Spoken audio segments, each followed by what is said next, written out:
Smoke in the building. All gas, no Monday. Let's ride. All gas, no Monday. Foot down, don't stall. No brakes on my dream. Hear that engine call. Sunrise in my soul. Friday on my mind. We don't drift the life, we grind on time. All gas, no Monday. Living on go. Heart in the hustle, fire in my flow. No excuses round me, no sleep on the plane. If you rollin' with smoke, move while you can. Woke up with a purpose, dust on my shoes. Hard days behind me, still paying my dues. Mama said push, don't you beg for a break. So I grind like the rent, do first thing at 8. Plant my own seeds, let the good Lord reign. Turn pressure to diamonds, turn hurt to gain. No half-step living, no fear in my chest. Came too far, baby, can't settle for less. All gas, no Monday. Hear that motor cry. Got faith in my heart, got truth in my stride. From the first sunrise to the last amen. We don't just talk, we move, let's win. It's your host, Smoke. All gas, no Monday. Now get up and move.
But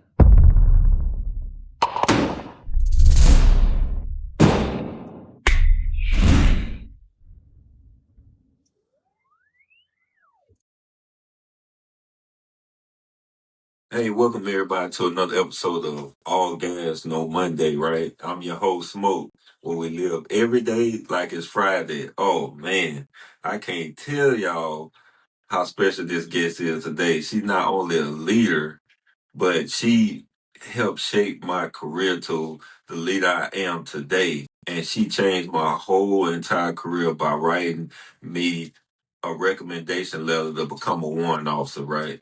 And we served together in Fort Bragg in the first TSC in Planzanock. She was my NCO, my mentor, and she's a senior chief warrant officer in the United States Army in the AG Corps. I want to introduce to some and introduce to all Chief Warrant Officer for Lashonda Pringle. How you doing? How you doing? Welcome to the show.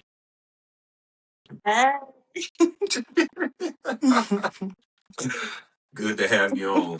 Good Thank you opportunity. for Oh yeah, thank you most for having me. most definitely. Um, so we want to start you off. We want to talk about your origin story, right? You grew up in Norfolk, Virginia, right? You joined the Army in 2003 as an administrative specialist. Did you ever imagine sitting here as a Chief Warrant Officer 4 with 3 degrees and a global career behind you? Oh, most definitely not. Probably like most of us, I joined thinking I was going to do my 4 years and get out. So I just came in, did what I had to do, and this it put me where I am now.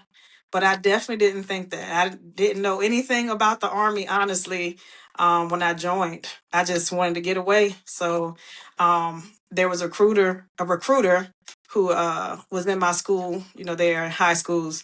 And I said he was harassing me, but he kind of, told me about it. And I was like, I'm not joining nobody's army. It ain't for me. Yeah. But then, I decided to change my mind a little bit later. So, Oh yeah, good spiel, good spiel. Because I kind of had a similar situation in high school. They all came in, gave us a test. I was just, man, I ain't joining no army. I was just marking answers, and then 2 years, after I graduated high school, I said, let me try this college thing out, and then I was doing good for a little bit, but I went to a HBCU, so you know how HBCUs get down, and my right. my my steps where I thought I was going to graduate from college. Then, I got off in the party life and, being away from home. And then my grades would start slipping. I said, man, I can't go on academic probation. I cannot go back home and tell my folks that, hey, I've been up here slipping. So I said, man, let me raise my Right. right hand and get up in this army so I can change my Right. life. And look at it, 17 and a half years later, I'm still here. So, Still there. Yeah, I actually I tried community college for like one semester. Something happened during that time. And then after I, just had a come to Jesus moment with myself, I just knew like, hey, yeah, I gotta change this. So I made that decision. oh yeah, best decision I ever made. Right. Yeah. So what pushed you to enlist?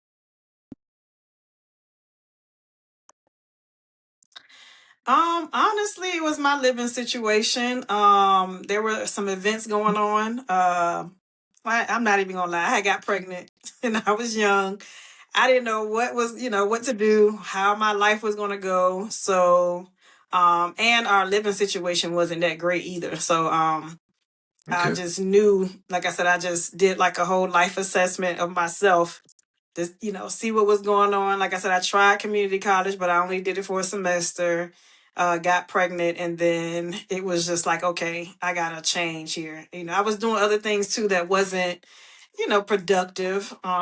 Even though I was in college, I had, a job or whatever, but I still wasn't doing, reaching my max of what I really could do. So I just knew at that moment, once I kind of went through my situation, like, what, I have to make a change and I need to make it fast before I Yeah. just go down the wrong Mm. path and, kind of destroy myself. So I just knew I had to make a change. So I made it quickly. Oh yeah, that's what a change, with you being big CW4 over there. I know. Yeah, so People from back at home, even like, they can't even see that. They're like, you still in? So, yeah. it's yeah, it was a great decision. I'm gonna say that for sure. Oh yeah, for sure. So who were your early influencers in your life?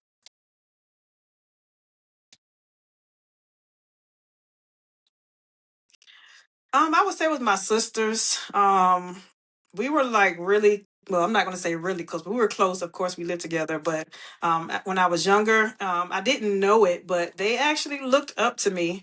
Mm. I'm the second oldest, so I wasn't thinking they were paying attention to what I was doing. But once I kind of once I saw them kind of following my footsteps or doing what I was doing in the early stages, um I knew that was another I guess reason that made me go ahead and change some things about my life. So and then as my career went on, they would just call and tell me how they were proud and Yeah.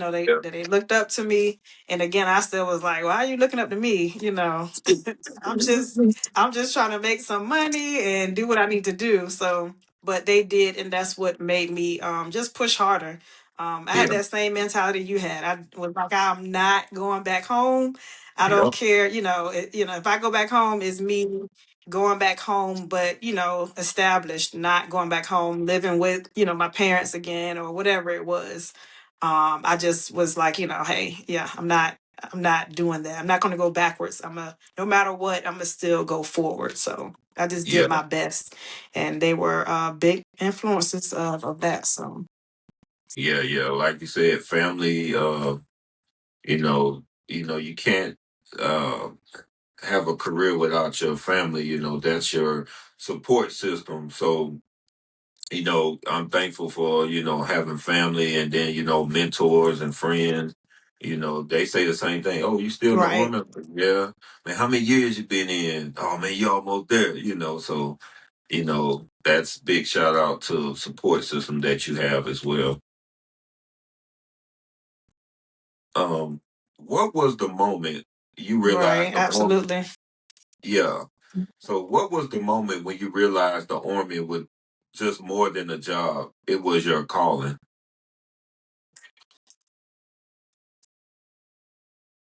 It was I was stationed in Italy at the time, and it was when I re-enlisted indefinitely. Which I had to stay in after that. So Yeah. even probably at that very moment, I wasn't sure, but again, I knew it was, hey, I'm doing pretty good. Let me stick with it.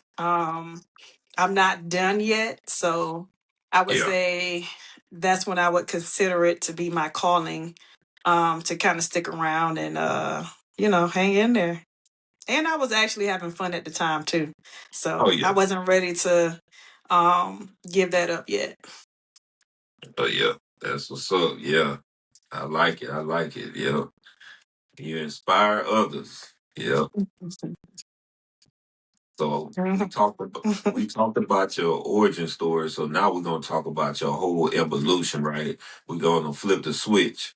So you spent 10 years enlisted before you became a Okay. warrant officer. That's a huge transition. What made you say it's time to level up?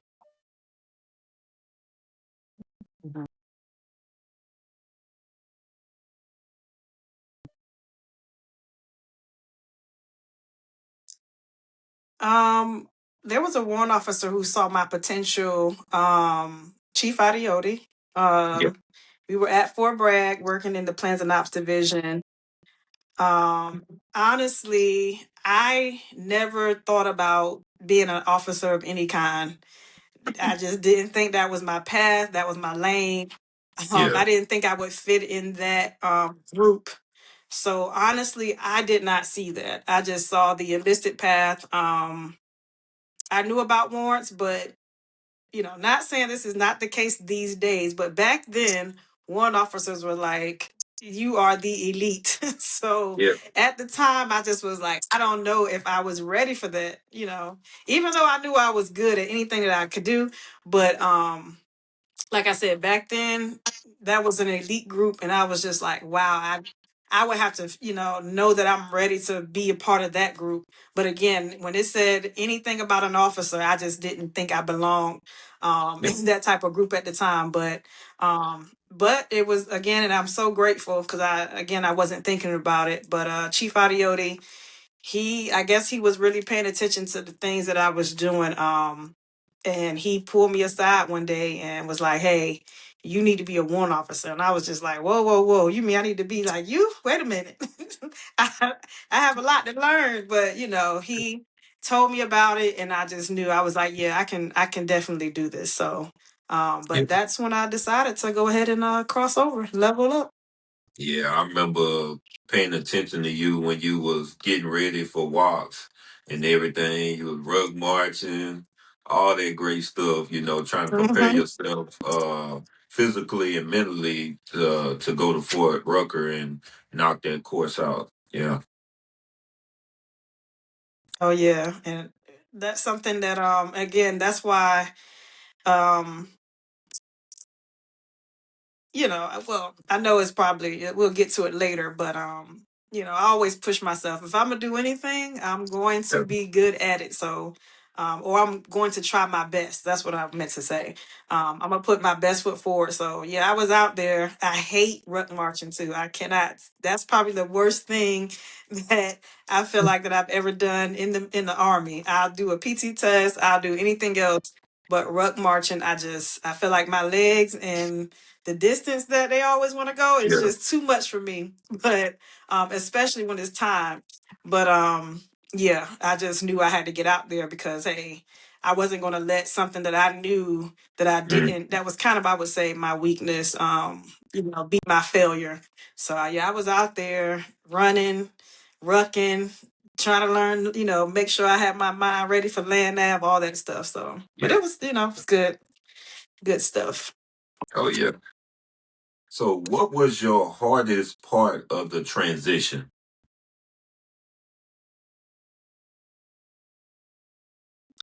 It was taking off that NCO hat. I really, Yeah. I kind of just had that aggressive mentality. Because even back then, NCOs were kind of different. So, and of course, being an officer, you cannot be that way. I don't Yeah. care if it's a warrant officer or an officer.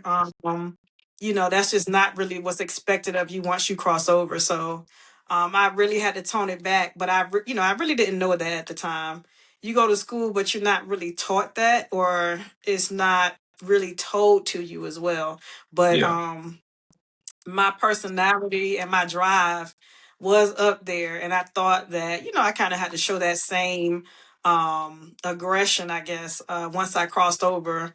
And I was crossing over into those NCO lanes, as they consider, doing Mhm. things that I probably shouldn't have been doing. And so I had to, I got into a little situation at my first duty station, but honestly, I didn't even realize that I was doing it. So I quickly changed that as well. Yeah. But again, I just transitioned and just kept being the same NCO Pringle at the time, and thinking that hey, I'll still get to the top. But yeah, that had to change. That changed quickly. That changed quickly too. Oh So yeah. That was that was one of my hardest things too, as well as trying to change that mind frame from NCO to warrant officer now. But I had to catch myself. I said, you know what, I can't be that no more. I have to change the way I think and the way I move. Um, as a warrant officer. So I that was one of my biggest faults as transitioning over to be a warrant officer as well.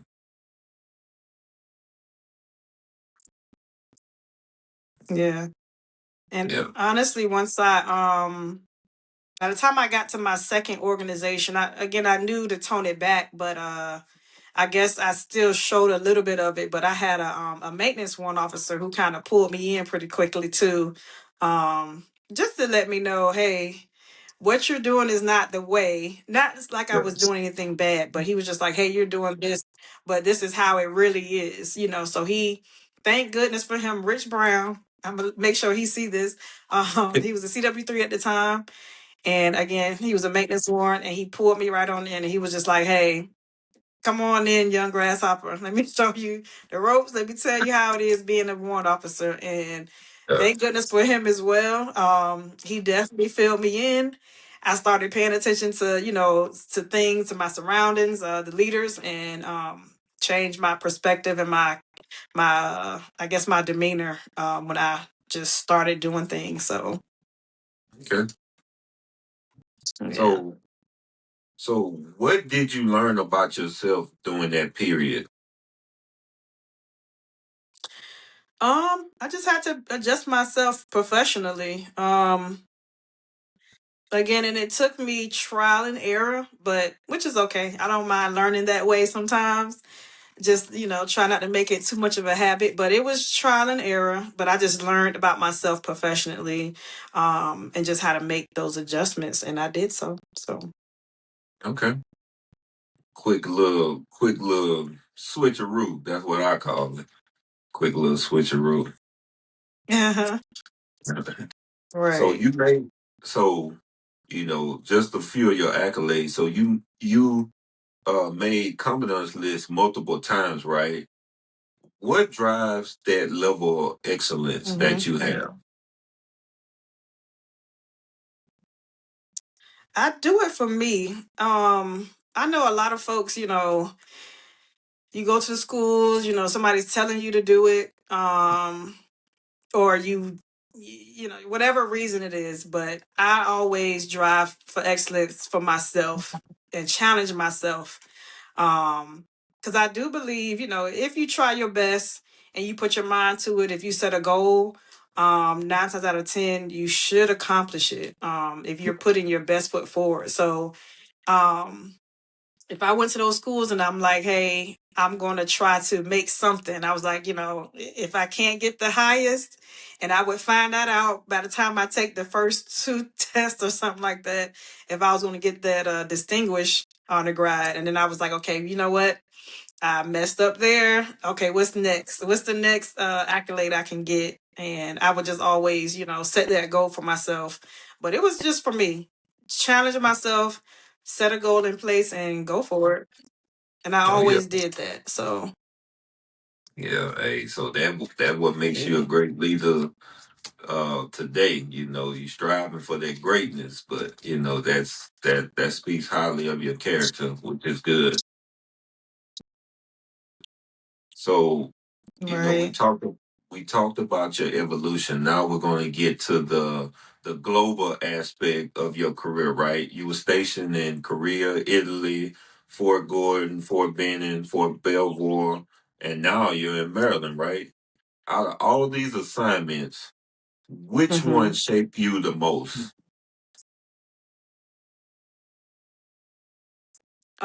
I would say it was actually Fort Bragg. Um, Benning did a little bit too, but I was a junior soldier. Um, just experienced some things that I, you know, just some leadership things with I guess the leaders that I had at the time.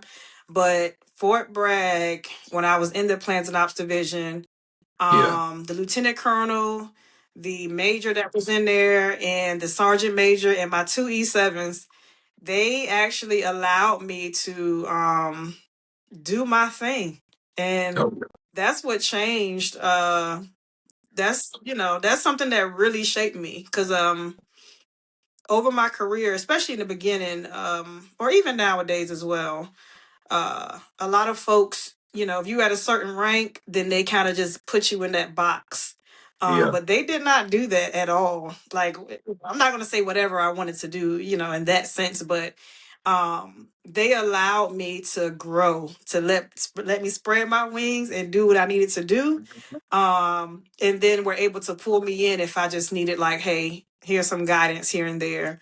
So, you know, I would say that was probably my, I'm not gonna say probably, that was my best assignment that shaped me like really, really well.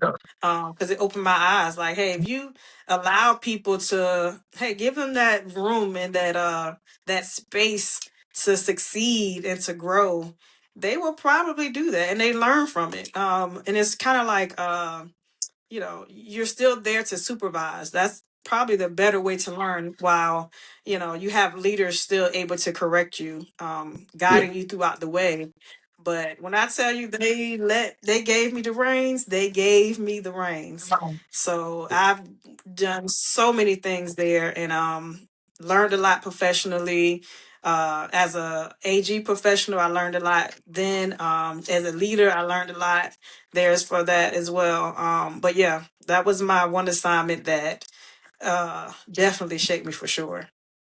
Yeah, I'm thankful that I got an opportunity. You know, when I reclassed, I came to Fort Bragg. I didn't know what to expect. I'm like, first TSC. I'm like, what is that? What kind of unit is that? And then they said 14 hmm HRSC. And you know, I was in plans and ops. I don't know nothing about plans and ops. I'm new to this 42 alpha stuff. And, you know, I remember the times where you used to get on me and push me. And, you know, then I didn't see it. But, you know, as I came up through the ranks, I said, oh, okay, that's why she was doing that. And, you know, it helped me, you know, mold me into the leader I am today. And, you know, I remember those times being in plans and ops. Now that I'm in a division, I work in plans and ops, so I know what goes behind the scenes when it comes to plans and operation. So yeah, I'm definitely grateful and thankful for that opportunity to be in that type of division and learn, you know, some of the stuff that plans and op does. Yeah, and you don't realize it as a junior soldier, and that's what I was saying is it's always good to push your subordinates to their limits. It don't matter where you're working, and even in plans and ops, you kind of think of the captains, Yeah, the warrant officers, the senior enlisted, kind of doing all the work, and then the junior soldiers just kind of time it away doing the minor things that they just are not doing, but you know it's always just best to just put them in those positions because it's best to prepare them then and then in versus waiting for them to get that rank and then all of a sudden they're in that position and then they have no idea what's yeah. going on and what to do. So again, that's why I was saying that, I'm very grateful. Sergeant Epps, Sergeant Davis, Matt Jones, um, Colonel Olson at the time. Again, they just allowed me to do my thing there. So super grateful, super grateful. Oh, yeah. That's what's up. So, what's a moment from overseas that changed your whole perspective? Probably when I was in Italy. I had another NCO there too. I actually worked at a troop. It was E7 and I was the E5 who worked there. And he allowed me to do the same thing. He was just like, "Hey, this is your show. This is your show. Run it how you want to run it. Like learn the ropes first." So he kind of trained and taught me how to do everything. But he allowed me to develop myself by learning and just again putting me in that position to, hey, this is your shop. How do you want to put processes in place?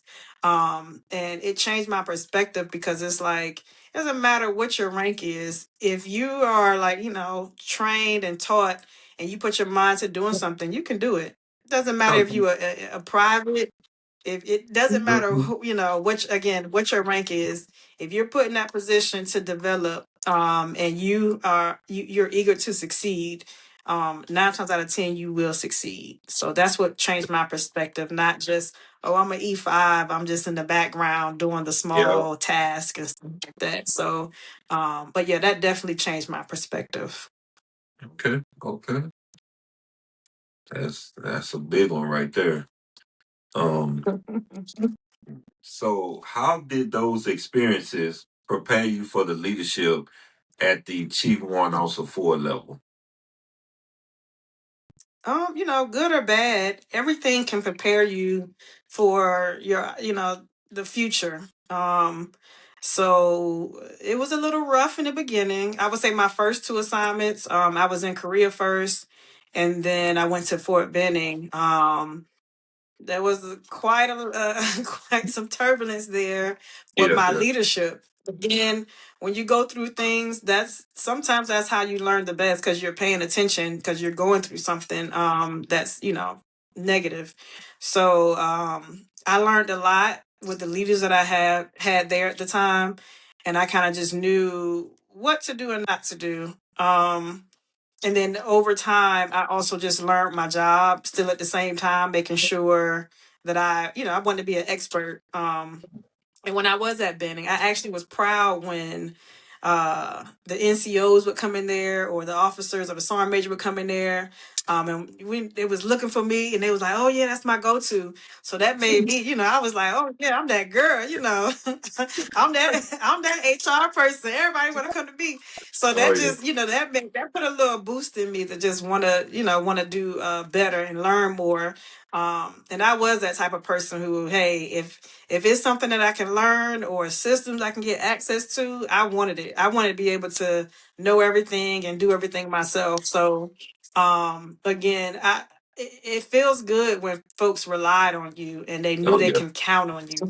So that definitely, all the experience that I had just from then to now, just it helps you prepare to get where you are today or to get where I am today. So. Yeah.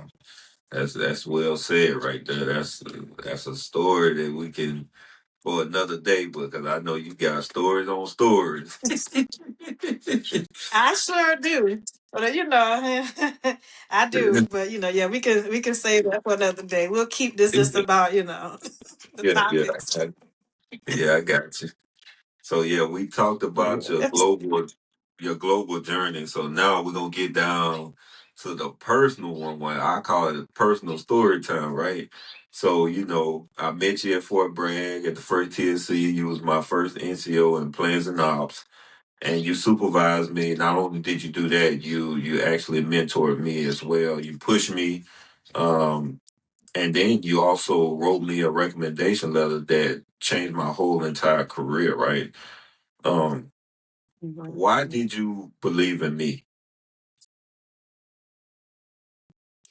I believe that if as long as an individual is trying to do their best, they have potential, and I'm definitely not going to be the person to stop anybody from doing that. So, I believed in you for sure. And then what you came in there, kept talking about airborne all the time. I was like, okay, he think he he coming in here flossing this little airborne stuff. But to me too, that's like a big accomplishment as well. If you join in the army and you ready to, get into something like that, it's Yeah, like you're ready. You were still hungry. You showed that, you showed that you were ready to do what needed to be done. You wasn't afraid to tackle maybe something that, was a little bit different from the norm. yeah, So that right there just showed me like, okay, yeah, he has a lot of potential to go on and do great things. yeah. Even though like I said, I wasn't airborne, but I was just like, he always talking about his uniform and do I need to blouse my boots and stuff. But no, that I'm just making it a joke, but that's what made me look at you like, okay, yeah, he's hungry, he's still ready to, he's ready to come here and show show what he got and do what he needs to do. So I loved that drive that you had at that time. So Yeah, I appreciate that. I appreciate it. So, so what did you see in me back then? yeah, it was, like I said, it was your drive. You came in ready to work. You showed me like a few things that, little technical things here and there. But that's what I saw. And I actually, paid attention to anybody who was, ever subordinate to me. It might not have been 100%, but I tried to, actually tried to learn anyone who, was my subordinate. So, it Yeah. was just those little things. You learned something. You was like, "Hey, Sergeant, Sergeant Pringle. Let me show you this," and I'm like, okay. You didn't just go and, just come into the office and just go into your little hole. You were actually, ready to learn, ready to, get your foot into the HR stuff. So that's what I saw in you. I saw that drive and that hunger. Oh yeah. Yeah, I try to make sure I come in with trying to learn something new each and every day, so that way I can pass down stuff to, my subordinates, so that way they can be able to keep passing it down on to the future generation that's behind me. So yeah. Right. Absolutely. Absolutely. So what's your philosophy on mentorship? I believe find a mentor that you can be completely honest with. Oh yeah. Um, don't pick somebody. Well, I'm not going to tell you who to pick, but I wouldn't recommend picking someone who you just think is popular or just Exactly. because they're in a certain position. But I feel like a mentor is very important. So you want to pick someone that you can be honest with, who really knows you, who has time to invest in you. And again, it doesn't have to be an excessive amount, but when you reach out, you're able to have access to that person. But when it just comes to mentorship, my thing is you want someone who can be completely honest with you. Honest with And you. that's like that relationship back and forth. Right. Somebody who can tell you like, hey, you did wrong, or yeah, that's Yeah. not right. This is what you need to do. So, and then, even to the person where if you're telling them something, you're being completely honest with them so they can advise you as well. So, but that's just my philosophy on mentorship. Somebody you can just be honest with. And again, just not letting it be a popularity thing, but find someone who who is actually progressing that you Yeah. feel like you can definitely benefit from. But again, you have that more of it has to be a balance. It can be a professional, but I think it definitely needs to also kind of move over into the personal relationship Yeah. side as well. When you actually know someone, that's the best way to me that you can like really mentor them. Yeah. And it just it helps you better understand that person as well. Like if you know me, some people know that I can, like I said, I can run off at the mouth sometimes, or be a little bit aggressive. But Yeah. if I'm telling somebody that, if my mentor comes to me, or if I go to my mentor and I'm telling them something, they know, okay, well, Shonda, this is how you can be sometimes. That's how you need somebody to talk to you, not someone who will just kind of give you the book answer to things, but someone who Yeah. can really, really provide you that good information that you'll need and be honest with you. So Yeah, that I can totally agree with that. Somebody who can, like you said, that balance. Somebody that can help you on the army side of the house and then the personal side. So that's definitely key when it comes to mentorship. I definitely agree with you on that. right. And I even have a story for that too. So there was he was a major at the time. Um and I reached out to him right when the AIM resume came out. Hmm. There was no template for it, but I saw folks' resume and you kind of go off of that. So I put it together and I thought my resume was great. But I sent it to a few folks that I trusted, and he was one of them. Um, and the other folks that I sent it to, they was like, "Oh yeah, this was good." Not saying they were my mentors, but it was just some folks who I thought like, "Hey, if I'm interviewing for a job, then these are the type of people who will probably be looking at my resume." So I wanted their opinion on it. Yeah. Um, so everybody else sent it back and was like, "Hey, I read it. Everything was good. Great job." That a little bit of feedback, but nothing too crazy. So I was like, okay, I'm just waiting on now he's Colonel Adams, Lieutenant Colonel Adams. Yeah. Um he sends back my resume, and if that thing wasn't bleeding to death, and I was like, wait a minute. All these other people told me it was good to go, but he took his time, and that's what I mean when I say somebody who actually has time. Yeah. He took his time, and man, he marked that thing up so bad. I mean, it was great though, from what he was saying, because again, if I was going for a job, he would be a person, one of the individuals who would probably be um review that resume, excuse me. So yeah, he was just like, the notes were actually funny, but again, he took his time and read through everything that I wrote and just told me, like, yeah, why are you saying that? Like, what does this actually mean? Don't Yeah. just say, he actually provided me some good feedback. Back. Yeah. And to this day, I think he's probably one of the greatest people, because he was always honest. He was honest. He told me what it was, but I learned from it, not thinking, hey, which is fine. Some people probably just thought maybe it was good enough. But again, he actually took the time and read through each thing. And again, he marked that bad boy up. But I was kind of like, dang. But, again, I learned a lot from that. And I actually still got it saved. That's how much, like, I really, appreciated his Yeah. feedback, because I still have it to this day. Okay. That's good mentorship and leadership to help you, to go through your things, take their time and be able to look at the stuff that you wrote and just say, hey, you just need to fix this and that, let you know, hey, this is stuff that can make your stuff sound better than what you wrote. Right. So, yeah. Right. So, why is it important for leaders to lift others as they climb? I honestly, it's important because you don't even deserve that title if you're not doing that. If you're Yeah. not bringing others up, then you might as well just throw that leader title out the window. Um, you shouldn't call Mhm. yourself that if you're not doing that. So, I know a lot of folks think just because you're in a position, and you might lead people from that position, again, that doesn't mean you're just automatically that kind of a leader. But yeah, I do feel like you shouldn't call yourself a leader if you're not lifting others with you, for Yeah. sure.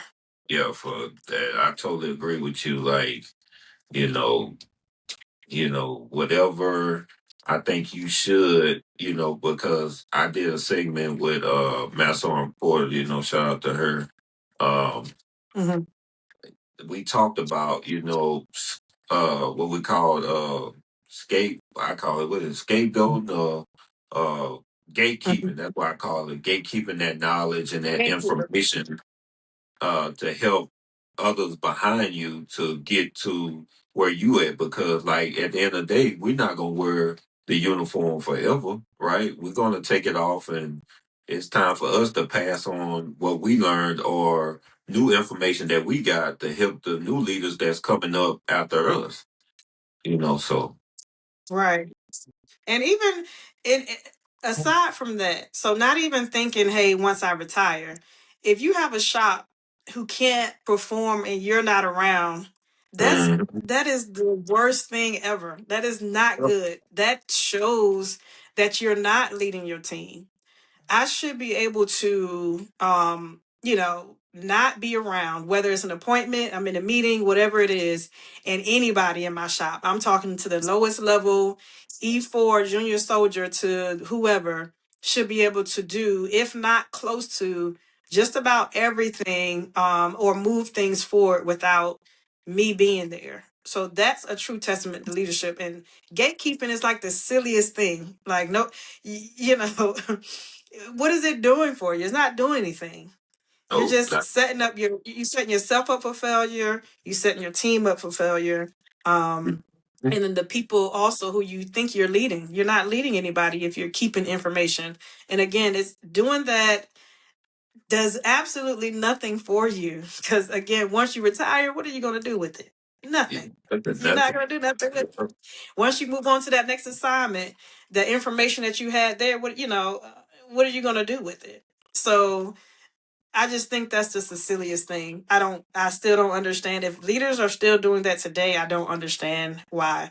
But you can pretty much, anybody who's ever called me and asked for anything, I don't care who it was. It can be from the highest rank to the lowest E1. If they ever called me for anything and I could help them, I did that. Yeah, I'm not gatekeeping anything. No, it yeah, just doesn't yeah, make any sense. Are they competing against me or something? I mean, but still, what does that have to do with anything? yeah, yeah. we True should story. want we should want, especially in our profession, for everyone to be successful. And that might be why we get talked about as AG as the AG community. Yep.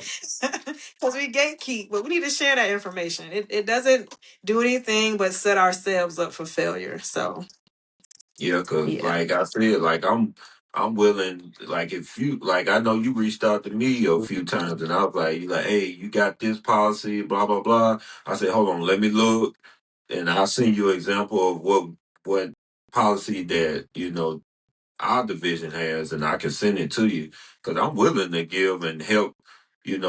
Whoever it is, AG, whatever. I'm willing to lend a hand. Exactly. Yeah, exactly. Yeah. Exactly.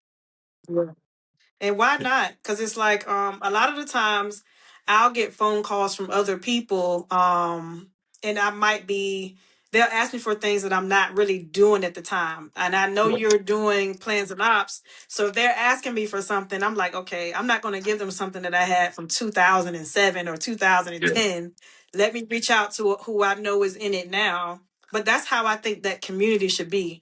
Oh, Yeah. you need this? Okay, well, even if I have some products, I'll send it to you, but let me reach out to Norman and see what he got. So, or Smoke. Okay. Smoke. Let me reach Yeah. out to Smoke, see what he got. And then, we just make sure we all are taken care of. So, but that's how Yeah. it should be. That's how it should be. Yeah. It should. We should never leave somebody out there hanging. But if we got it, we should easily, without hesitation, help each other out for sure. Yeah, that's how we become stronger as a core, and then as a cohort too. Yep. Absolutely. Absolutely. So we talked about our story, right? Our personal story. So now we're gonna go on to a little bit of your accolades, your medals, the mission, and then some key moments, right? So you earned multiple MSM military service medals. You earned multiple Army commendations, and you also deployed, during the Operation New Dawn. What accomplishment means the most to you and why? Okay, so to be completely honest, all of that, while I appreciate the awards and getting those accolades, to me they are just considered receipts of your work. Your So if you work, go yeah. to an assignment, you do your best, you leave with the award that you earned. So honestly, my biggest accomplishment was working in the G1 in Hawaii, and I worked on the strength team, Okay. and I was able to pretty much get my team together. I actually had an E2. She was new to the Army. I had an E5, and then I had a staff sergeant who they asked me like, "Hey, do you want this staff sergeant? He only has done postal." I was like, "Hey, is he ready to learn? As long as he's ready to learn stuff, nobody cares about his background. We can, Yep.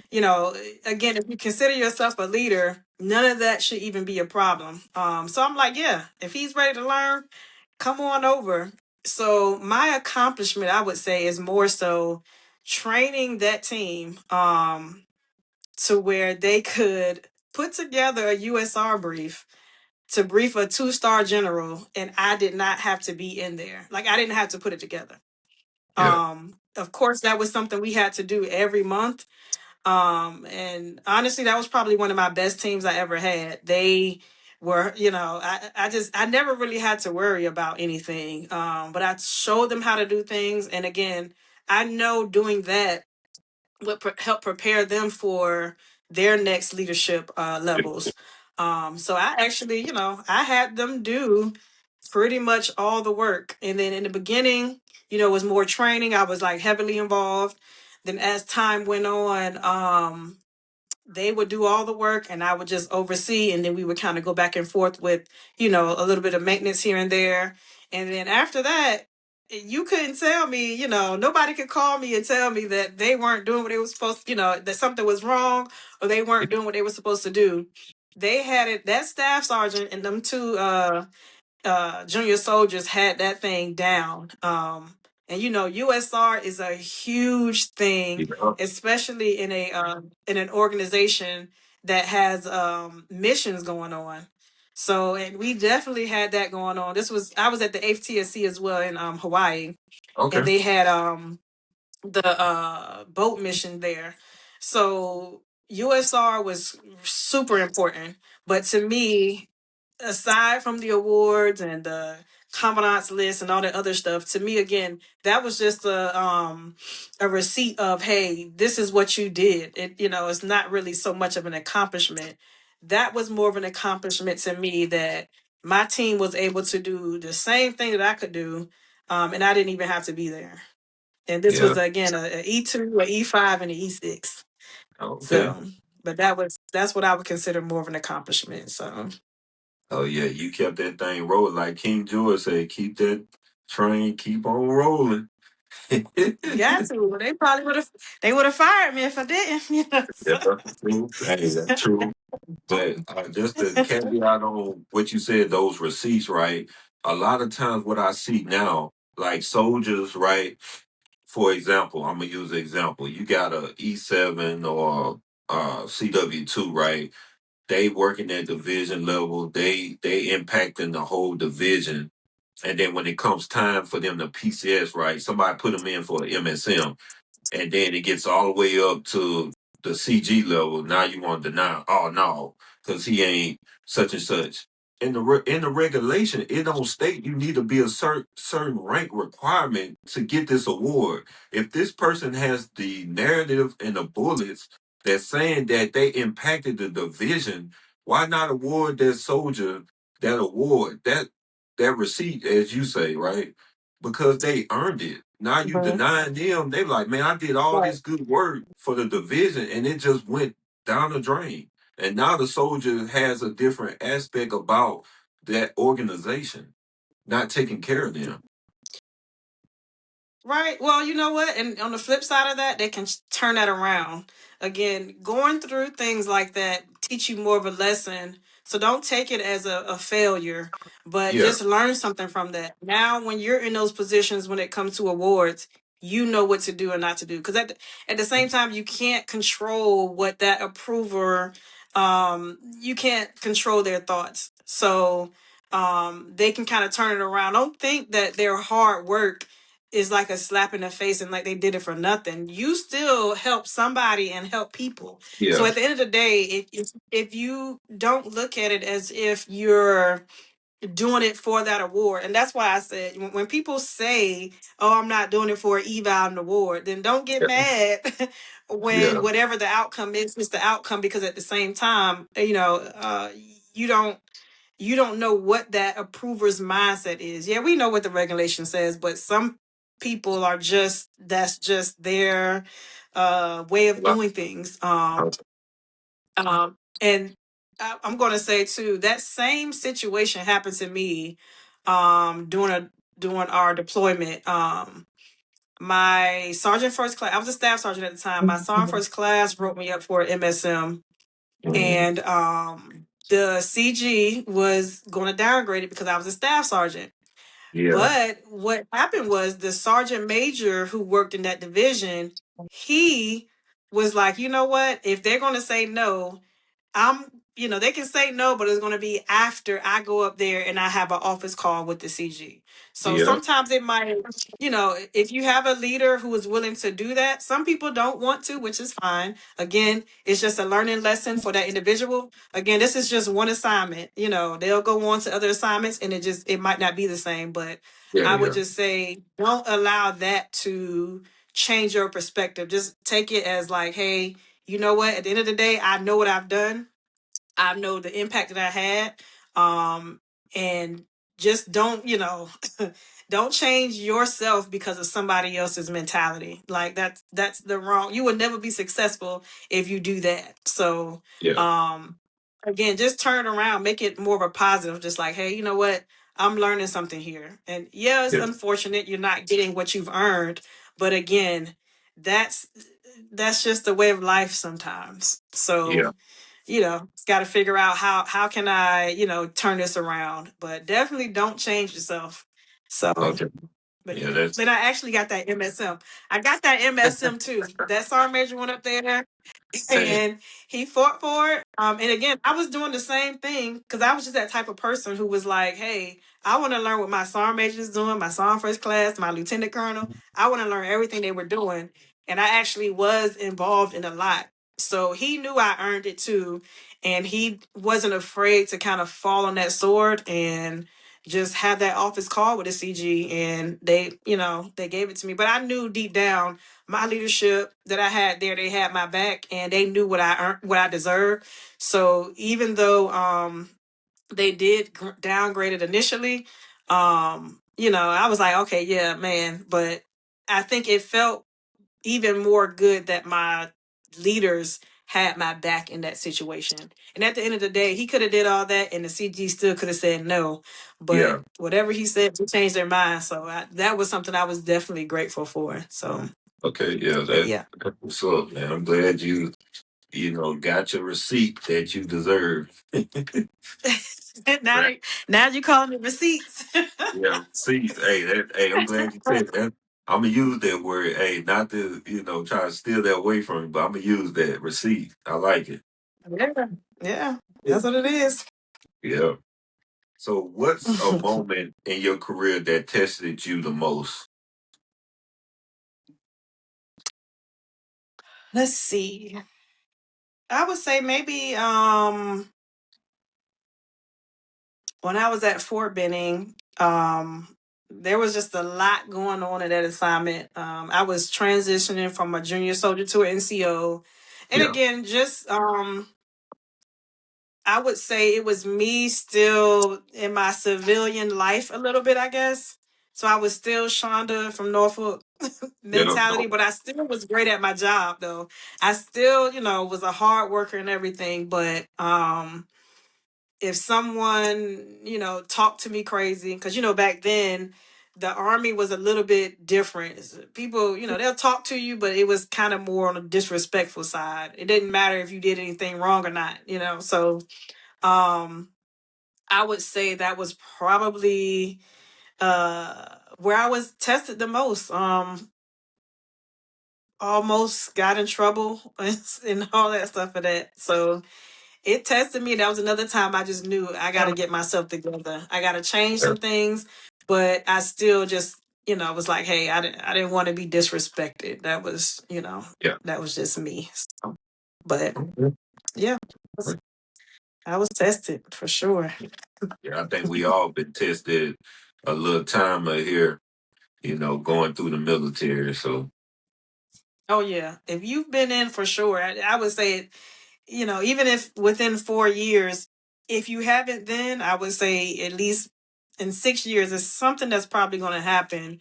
It doesn't have to be, something off the wall, but you'll be tested to a certain extent somewhere in your yeah, career, especially military, because you're always coming across, and not saying that as if it's bad, but you're dealing with so many different people from so many different cultures, so many different backgrounds, so many different personalities.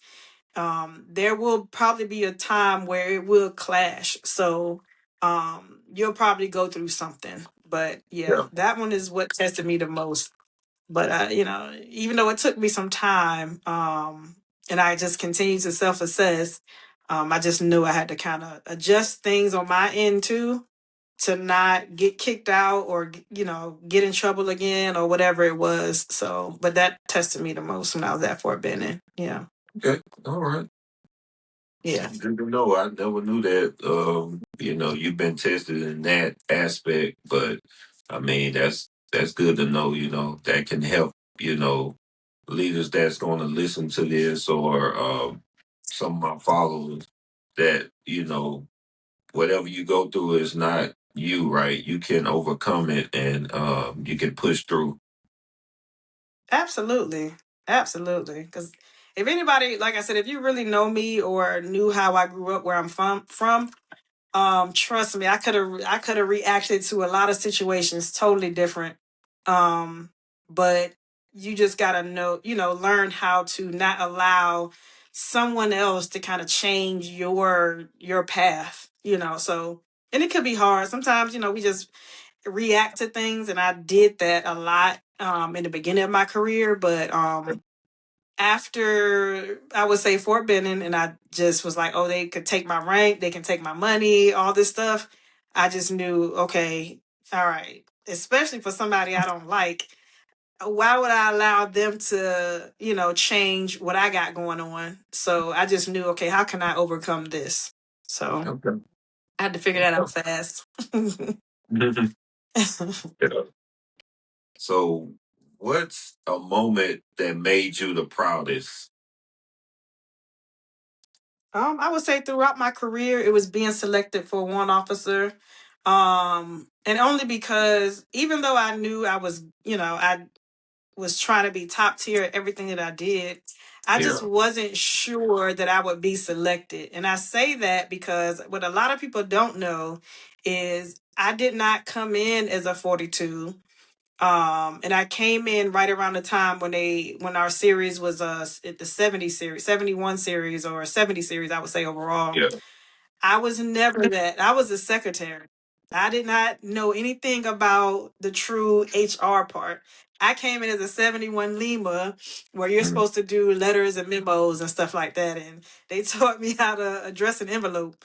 So, but I came in as that because I told my recruiter, like, hey, as long as I have an office job, just sign me up for whatever. But I came in as a 71 Lima, and yeah, it just made me proud that even coming in as that, and then I had to certify online to be a 42 Alpha at that time, and then I was still able to become a warrant officer. Because even coming in, I did postal, so that I really knew a lot of postal. I knew that for 2 years. Yeah. And then everything I kind of did after that was just like small things. And then at Fort Bragg, I was in plans and ops. So even at that time, I never truly worked in an S1 when I became a warrant officer. Nobody knows that either. Or a lot of people don't know that either. But I never worked in an S1, when I put in my packet. Never. But that just, I'm just that good. Look at you boasting and bragging a little bit. I hear you. I hear you. But yeah, Hey, that yeah, I hear you um, deserve it. I mean, to be at the level you at now, that speaks volumes of all the stuff you had to yeah. go through to prove people wrong that, hey, I am that leader. I can, I can get things done and I can get the mission accomplished. So that definitely speaks highly of your character. Yeah. So, Oh yeah, absolutely. Absolutely. But yeah, that was my proudest moment. Definitely okay. proud of that. But yeah, I want to highlight, hey, I'm looking afar, but I'm looking right. I want to highlight Women's History Month last month that you got recognized for the AGCRA. I don't know if I'm saying it right. How you say it? And what? Oh, Anne Arundel chapter. And the Rhonda chapter. You got highlighted for the month of March. So I want to congratulate you on that accomplishment. Well deserved, well Well, deserved. thank you. I am the president, so but yeah, thank you. I appreciate that, but I am the president, so but Okay. yeah. We thought it was a great idea to highlight someone every day, and we Okay. made sure we was posting it because we knew after a while people going to start looking, and then Mhm. if you actually read those accomplishments, like hey, as a whole, we out here doing some things, Oh man. yeah. Degrees, and Mhm. doing degrees, work, and taking care of a family on top of that. So Yep. I'm not saying the men ain't doing their thing too, but it was Women's History Month, so but Yeah, yeah. yeah. Ain't nothing wrong with that. We gotta recognize the women too, because they don't Oh, they don't absolutely. realize women out here doing amazing things out here. I definitely want to highlight Always, that. Yeah, out here doing great always, things. always, always. But yeah, I appreciate that though. I appreciate it. Yeah, no problem. So we talked about all your accomplishments, your accolades, and everything. So now we're gonna get down to the human aspect of this segment, right? You're not Okay. only a senior warrant officer, CW4, but you're also a wife and now a mother to what 3 4 month year old daughter Naomi. Yeah, she's 4 months, about to be 5. Yeah. Next Oh week. So man, yeah. look how time flies. Phew, going by fast, right? Mhm. So Yes.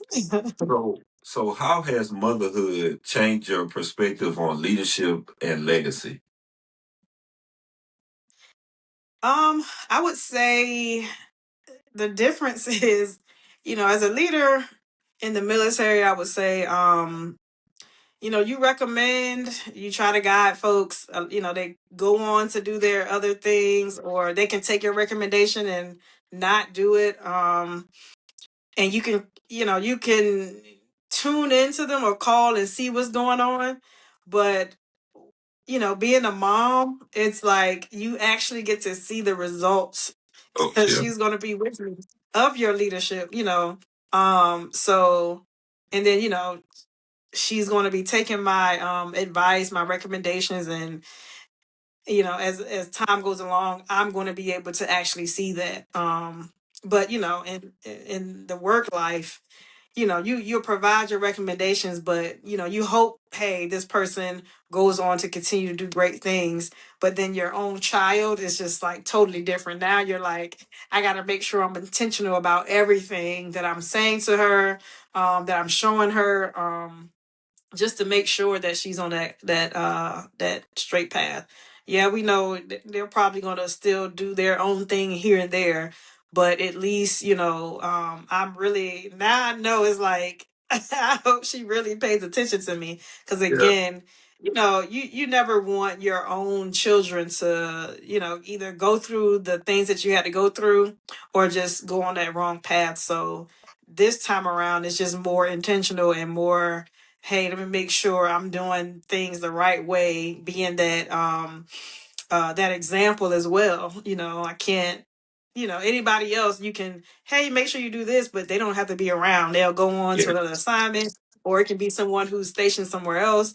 You can tell them what to do, but you can do something totally different. But here, she's watching me. She's, she'll be learning everything that I'm doing. And, I can only just hope that, she'll do the right thing and just go on to live a successful life. And, unfortunately, I mean, I'm not gonna say unfortunately, I'm kind of glad that, I'll be retiring in a couple of years, but I'm kind of glad that, I'm able to spend time with her, Yeah. and not have to focus too much on work. Cause, that could have been a challenge, but, I'm just hoping that she get that right she goes on that right path, I would say. Oh yeah. So, but she'll get to read my plaques and my awards and my evals when she get older. So she'll Yeah. get to see the path that I went on and my success. And I just hope that whatever she decides to do, that she'll be doing that same thing or be successful as well. So Oh yeah. Amen to that, sis. Amen. yeah. So, what do you want Naomi to know about your journey?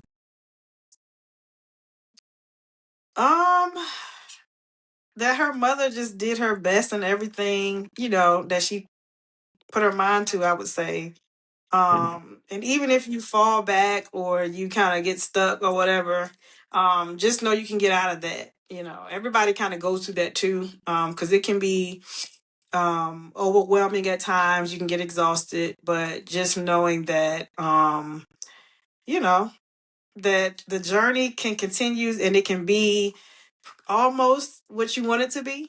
So, um, just to let her know that, hey, I did everything that I could, and I hope that she can look up to me as well. So Yeah, that's and like I said, if she, wants to go that path and go, follow suit behind you in the military, hopefully she don't have too big of shoes to fill, but yeah, I hope she does her own thing. yeah, I'm not saying that I wouldn't want her to go into the military, but I hope whatever she decides to do is something that she want to do, and not following behind me, unless she just really wants to do it. But yeah, anything that she wants to do, I would definitely support it. oh So yeah, yeah, that's a yeah, bit definitely gotta have that support system. for sure. So how do you balance the uniform and home life? Honestly, it is completely hard. A lot of the times when people say work-life balance, I Hmm. hear that, but I honestly don't believe there is no true balance. Because if you want to be successful, depending on what your job is, if you want to be successful and really do what needs to be done, sometimes it takes early mornings, late nights, traveling. It Yeah, takes a lot of your time, and then again, it's not really a balance if you're having to focus on that and you're away from home. And on the flip side of that, if you're so much home and you're kind of absent from work, that won't, doesn't look good as well, and that can yeah, result in not getting those good evaluations and award or whatever it is. So it is extremely hard. Once somebody figure it out, hey, please tell us about it, because I don't. I would say if you're truly trying to be successful in both, like really successful in both, it can be very hard. But I would say you do have to find like what works for your family. Like I knew at one point, I know my husband was probably getting irritated, but I would be at work all day and I would come home and then like somebody else would call me and he's Yeah. just like, they couldn't call you while you was at work all day, and I'm on the phone for like 30 minutes to an hour when that's, that should be my home time, my dinner time, my sleep time, my workout time. Yeah. But again, you can figure it out, but at a certain point, there is no true balance. Like something will lack somewhere. It's just that my family is understanding. He is understanding. He knows my position. He knows what I do.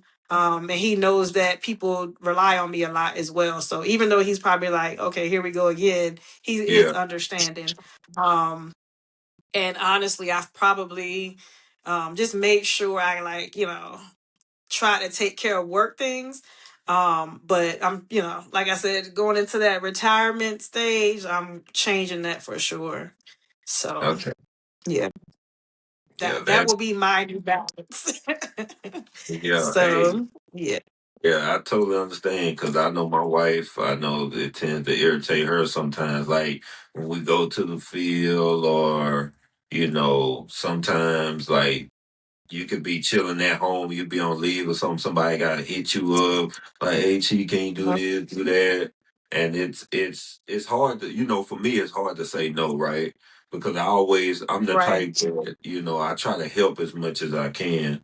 And the same, like you said, that work life balance is kind of hard, but I'm thankful for her to be able to take care of my daughter when I'm not around. So I try to give Right. that time back when I have time, like I take my daughter to school or take a, just to get some stuff off her plate, to try to balance Right. it out, so that way she knows I'm there when she needs me. So I definitely totally Right. understand. Yeah. Yeah. Well, that would be the balance. It's just I would say, even though she's understanding, you capitalize on the back end. So it's more so, okay, now that I'm, during this weekend, let me make sure let's Yeah. go to the park, let's go on a trip, or let's do something. So it's just capitalizing. But yeah, I can say, yeah, I totally understand. Get them phone calls all kind of day. You can be on leave, you can be anywhere. And I'm the same way too. I'll answer or I'll respond. Because I just never wanted to be that person who says, "Oh yeah, reach out to me. Just let me know if you need something, just reach Yeah. out," and then the person reach out and then I'm not available. But again, I'm grateful that I have a understanding husband who, Yeah. even though like he be like, "Oh, here we go again," he understands it though. So Yeah. Yeah. Yeah. That's so. So, what does success look like to you now? success is just, to me is my happy family, and being able to achieve goals, whether it's small or big. Mhm. But that's what success looks like to me. It doesn't matter where you're at in your life, and not comparing to others. That's one thing I never do either. Yeah. But success to me is setting my goals and achieving them, making sure my home is good. That's my success too. Meaning, my husband is eating, the groceries in the in the refrigerator. That's success to me. Yeah. And again, just setting also those personal goals that I've always wanted to achieve, whether it is with work or education or just anything, So Yeah. just setting those goals and accomplishing and making sure the home is good. And then I know your success in a couple of years will be that D214. And Oh then, yes. and then I know definitely success. People don't understand like how hard it is to make it to 20 years. People look at it from the outside instead of looking in. It's kind of hard to make it Hmm. to 20 because everybody can't make it past that finish line, whether that be, people like med boarding, whether you want to ETS or things like that. So, just to make it to 20 is a blessing, That's what I say. That's true. That is true. That is absolutely true. Because a lot of people, again, you could not make a certain rank and kind of be just Yep. stagnant. You can get Hmm. put out because you got in trouble. It could have been anything. So yeah, it's definitely a huge accomplishment to make it to 20 years. That's a long time to be doing Oh, yeah. something.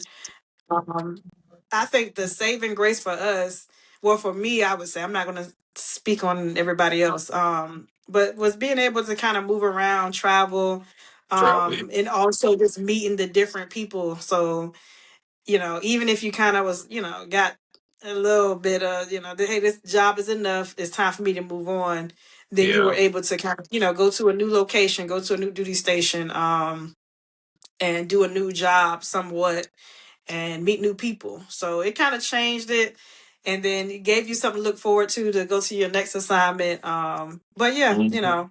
I would say that kind of helped out a little bit, but definitely a huge accomplishment to make it to 20 for sure. For Yeah. sure. But it's also good to diversify your portfolio, right? So a lot of time people want to stay at these nine duty stations for so long, but I mean you can do that as long as you move in different positions. Don't stay in the same position for a certain amount of time because, like you said, you get stagnant. But Hmm. my philosophy was like, hey, I don't want to be no more than 3 years at duty station. I want to go somewhere else so that way I can learn more at another duty station, just want to you know, gradually keep going up, right? And I definitely Right. can carry out to what the stuff you've been saying as well. Yeah. And that's, you never want to, fault or look down upon people who decide to Yeah. do that. But like you said, depending on where you're trying to go in the future as far as your career, then, like you said, you were able to learn from those different organizations, from the different locations, and it Mhm. makes you a more well-rounded person because Person, you yeah. might have been in different major commands and divisions, and again, came across different folks. So to me, I thought that was always great to do as well. But yeah, I would say if you are at a certain location or a certain area for a while, it's always best to at least at the minimum just move around so that you can get that experience at different levels, different organizations, and even with different people. So Yeah, for sure. So yeah, we talked about the human aspect of your life, right? So now mhm. we want you to give a message to the new generation, right? For these young soldiers Okay. that for these young soldiers that's listening today, right, or that's following my page, right, the ones who feel overlooked, the ones who feel stuck, and the ones who don't see their own potential yet, right? What's your message? What is your message to them, young soldiers, young NCOs, and young officers right now, and for the future?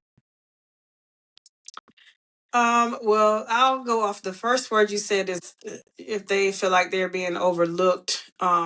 A lot of the times, if you don't focus on that, don't focus on, oh, nobody's paying attention to me. Mm, I would say again, 9 out of 10 because it's not 100%. If you are doing what you're supposed to do, and not just the standard, but even if if you're exceeding the standard a little bit, someone is going to be see. Someone's going to see that. Someone yeah, is going to be paying attention to you. So don't focus so much on oh, I'm being overlooked. Somebody's not paying attention to me.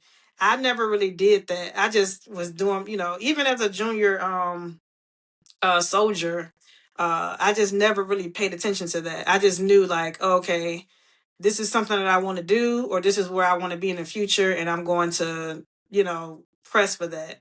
And just a quick story, even when I was in AIT, in basic training in AIT, you'll take a position and you're probably going to get fired anyway. yeah, It's just kind of the game. But I yeah. was like, when I was in AIT, and they made me the platoon sergeant, I was like, you know what? I'm gonna do my best. And it was so, knowing that I probably was gonna get fired anyway. But I was like, I'm gonna do my best to not get fired. Like, I'm gonna make sure I'm just doing my thing. But I didn't do it to say, oh, I want to make sure the drill sergeant see me. I want to make sure that everybody knows that I'm a platoon sergeant. I was just like, you know what? I'm not gonna get fired. Watch. And I didn't get fired. But that was my little, again, if you set your little goals and do your own accomplishments, someone will pay attention to that. Like, but Yeah. don't let that be your focus. So, to make sure, oh, please pay attention to me.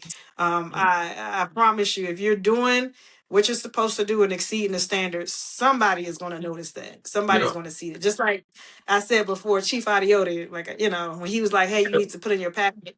I had no clue he was paying attention to me. I was Yeah. just doing what I normally do and was like, you know what, I'm gonna do a good job at it. And he noticed it. So if you kind of just, again, turn it around, change your focus, then it'll work out. Somebody will probably see you eventually.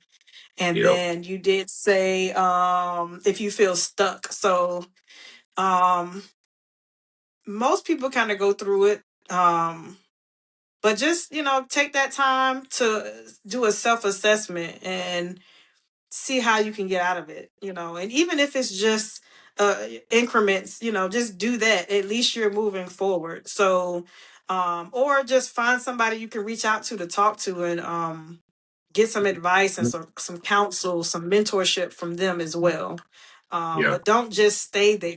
As long as you're doing something to get out of that stuck state, then Mm. to me you should be on that path to success.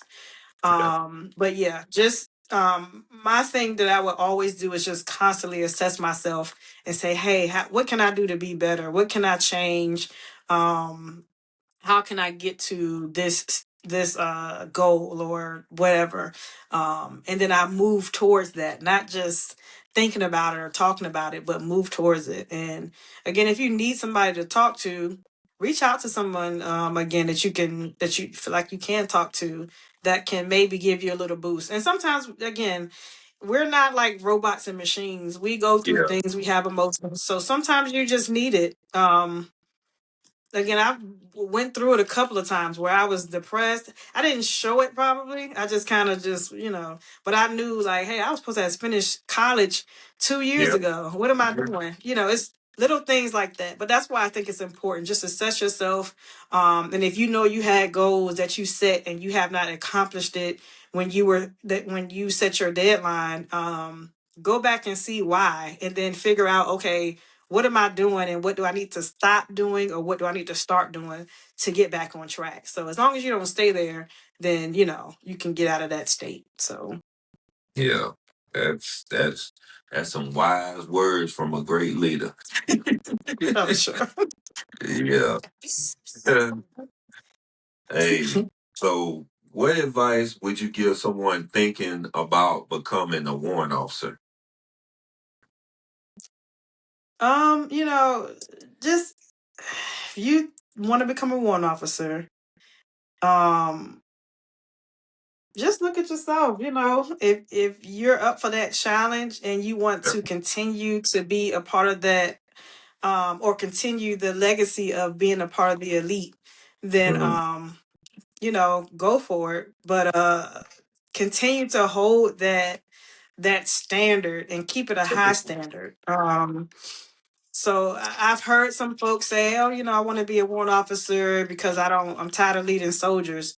Yeah. I'm like, do they not know you're going to be leading soldiers, officers, other warrant officers? Like it's more of a responsibility. So, Mhm. yeah, I would let them know is, don't think this is like a way out to do less Yeah. work. And I feel like if that's your mentality, then yeah, be prepared to retire once you Yeah. hit CW2 or CW, it maybe get to CW3. Be prepared to retire if you make it and that's your mentality. That's what I'm gonna say. But Yeah. again, I would say anybody who's thinking about crossing over, yeah, you can have your personal reasons, but still make it or keep it that elite group. Continue to learn, uh, continue to drive to be great, be that go-to person, share your knowledge and develop everybody. Yeah. Because again, you'll be training, still developing, Yep. teaching, whatever. Yeah. The enlisted corps, your junior officers, even some senior officers, like in geo, like they rely on you so much um to provide that true information, to provide that guidance, that those recommendations, advice, everything. So when people kind of say those things like, "Oh yeah, I want to be a warrant officer," because I don't, I'm tired of dealing with soldiers, So or I want to prepare for retirement. I'm like, you know what? I don't know what they think the warrant officer for this. I don't know what they're thinking, but that's not the path that you want to go, I would say personally, if that's your mentality. But because to me is you're doing a little bit more, but it's for a reason. Like folks are actually relying on you. Whatever you say is like golden. So and that's a crown right there. That's a crown, heavy, that's and people don't realize that's a heavy crown.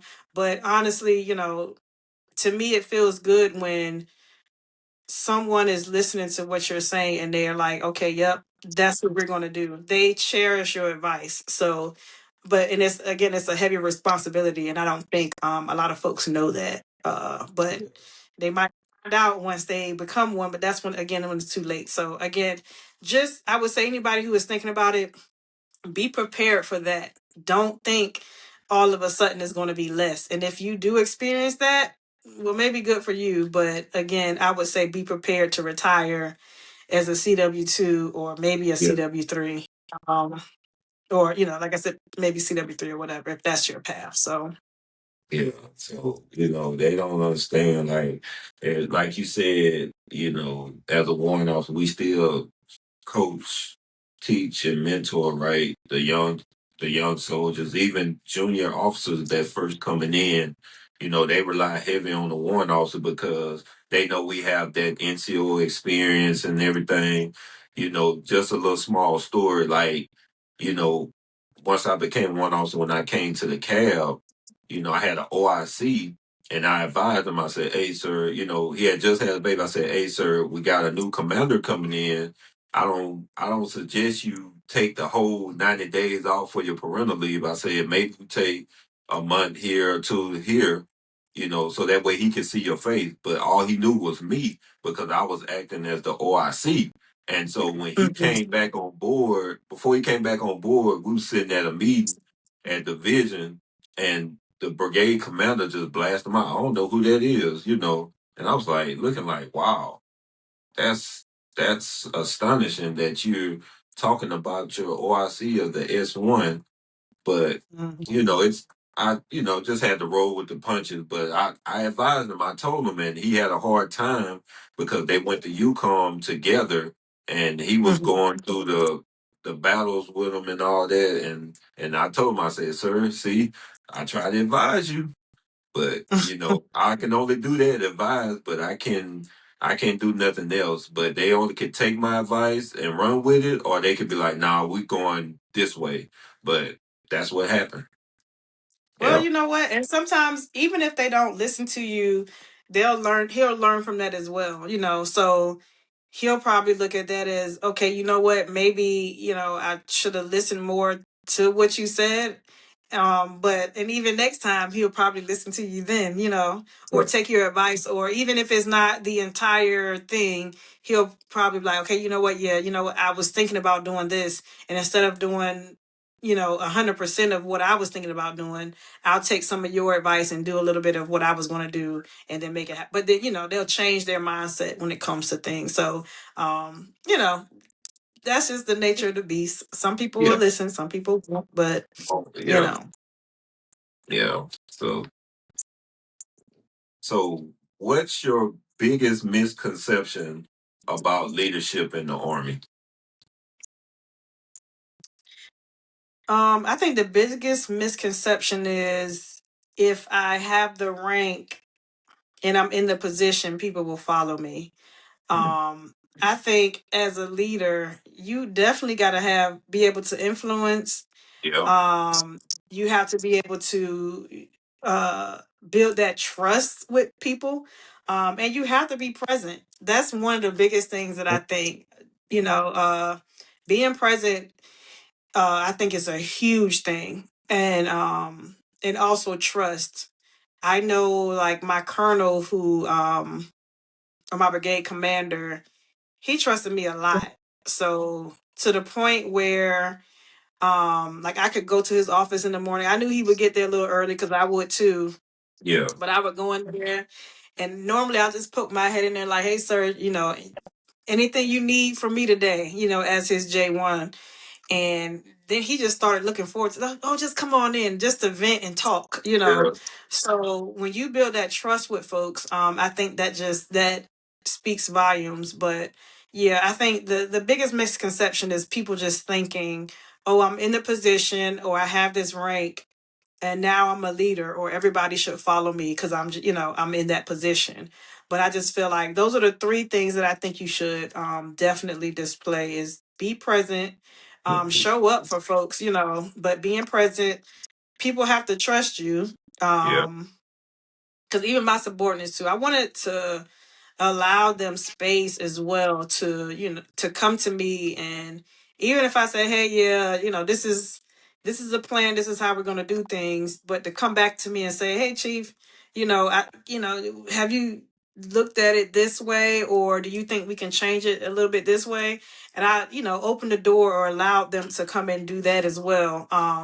But that develops them as a leader. But just all of that presence, trust, and influence. Because Sure. again, people will not follow you. They might do their job, but going that extra mile.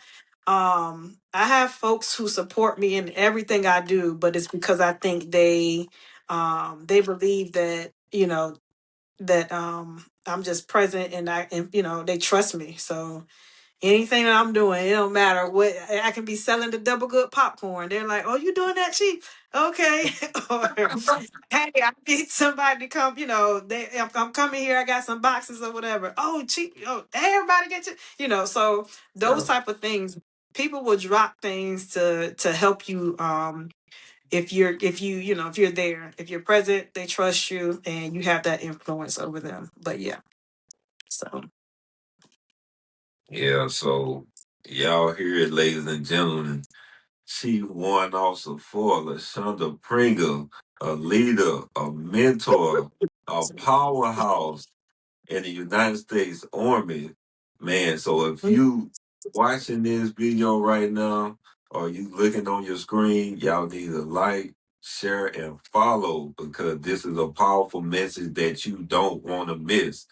We appreciate you, Big Chief, for allowing the opportunity for me to interview you and allowing you to share your story on my platform. I'm greatly humbled and I greatly appreciate everything you have done for me and that you continue to do. And hopefully that your legacy carries on far past the uniform.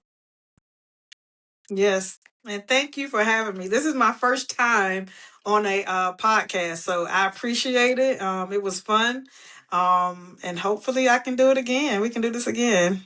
Oh, yeah, most definitely. Y'all hear it, ladies and gentlemen. Hey, on All Gas No Monday podcast platform, I'm your host Smoke, where we live every day like it's Friday. Hey, like I said, appreciate you again, Big Chief. No problem. We are, ladies and gentlemen.